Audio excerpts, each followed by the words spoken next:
You know, we're all making financial decisions pretty much every single day. But what if I told you that there are these hidden emotions, ones you're not even aware of, that are quietly sabotaging your financial health? Well, in this explainer, we're going to uncover those exact psychological traps that are costing you money and, more importantly, how you can escape them. I mean, you've heard this before, right? The idea of retail therapy, that little something you buy yourself after a really tough day, or that splurge you make just to feel a little bit better. It seems totally harmless, but it's the perfect way to understand just how easily our feelings and our finances can get tangled up. And it turns out, this is way more common than you might think. Research from Deloitte found that a whopping 74% of US consumers have made at least one of these treat-yourself purchases. So yeah, if you've done it, you're definitely not alone. It's practically a national pastime. But here's where that small, seemingly harmless treat can really start to snowball. A study from NerdWallet found that 41% of people with credit card debt said it came directly from non-essential shopping. And that's the link right there, from a quick emotional boost to some serious, long-term financial weight. See, retail therapy is really just the symptom. The actual problem, the root cause, lies a lot deeper. So today, we're going to pull back the curtain and unmask 3 specific, really powerful psychological traps that shape our financial decisions, often without us even realizing it's happening. First up is a big one, the overconfidence bias. This is that little voice in your head that whispers, "Oh yeah, I've got this. I know exactly what I'm doing." In the world of behavioral finance, this bias is basically our tendency to think we're smarter, more skilled, and way better at predicting the future than we actually are. It's all about having this inflated sense of control and, you guessed it, seriously underestimating the risks involved. And this feeling is way more widespread than you'd think. I mean, get this classic statistic. 65% of people believe they have above-average intelligence, which, of course, is mathematically impossible. It's a perfect, kind of funny example of how naturally wired we are to overestimate our own abilities. So how does this actually hit your wallet? Well, an overconfident investor, they might trade way too often, thinking they can outsmart the entire market. They might put all their eggs in one basket, not diversifying at all, because they're just so sure their one pick is a guaranteed winner. Or they might take on way too much risk, which leads to some pretty disastrous attempts at timing the market. It's a really powerful bias for sure, but it's not unbeatable. The key is to start introducing some healthy skepticism into your own process. So how exactly can you do that? Here's a 4-step defense plan. First, actively seek out different opinions. Go find someone who disagrees with your investment idea and actually listen to why. Second, never ever stop learning. The market is always changing. Third, set realistic goals that acknowledge risk instead of just chasing some pie-in-the-sky return.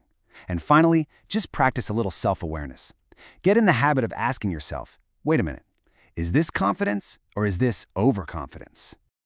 All right, our second trap is a constant battle between your present self and your future self. It's a thing called temporal discounting, but I just like to call it the now versus later trap. Okay, so put simply, our brains are hardwired to value a reward we can get right now much, much more than a bigger reward we have to wait for. That future reward, it feels kind of abstract, you know, but the one you can have right now feels real and oh so satisfying.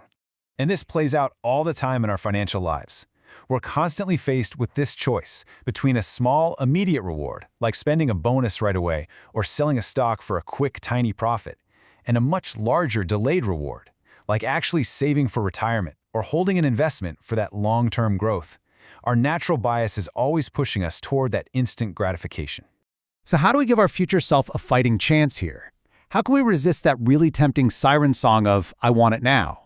The whole strategy here is to make the future feel more concrete. First, create really clear, tangible goals and actually track your progress. This turns an abstract idea like retirement into a real project you're actively working on. Second, practice delaying gratification in small ways just to build up that mental muscle.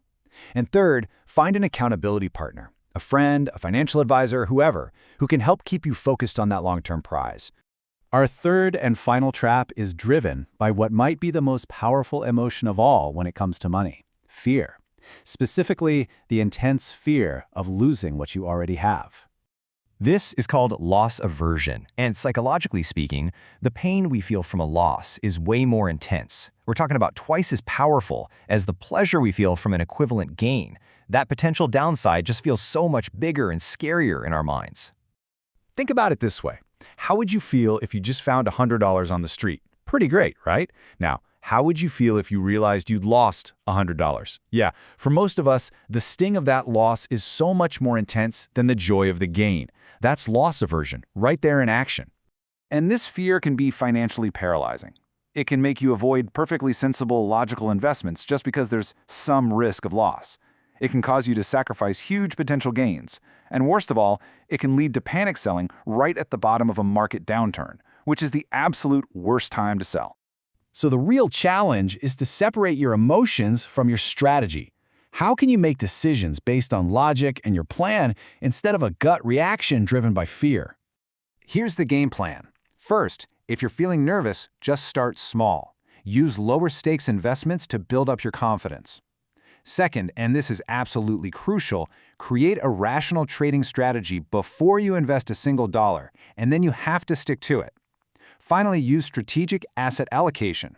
This just means you have a preset plan for your portfolio that you simply rebalance now and then, taking all that emotional guesswork right out of the equation. So by understanding these three traps, overconfidence, the pull of the now, and the fear of loss, and by knowing the solutions, we can start to build a real defense. We can forge these strategies into a kind of emotional armor for our finances. Let's just quickly recap the main takeaways. To fight overconfidence, you've got to challenge your own thinking. To beat the now trap, make your long-term goals visible and real. And to conquer fear, you start small and build that confidence. The common thread through all of this is pretty simple. Create systems and strategies that put your logic, not your fleeting emotions, in the driver's seat. So I'll leave you with the most important question of all. As you look at these three traps we just talked about, which one has the biggest hold on your wallet? Is it overconfidence, that short-term thinking, or is it fear? Because understanding your own psychology, that is the first and honestly the most powerful step toward making smarter financial decisions. Thanks for tuning in.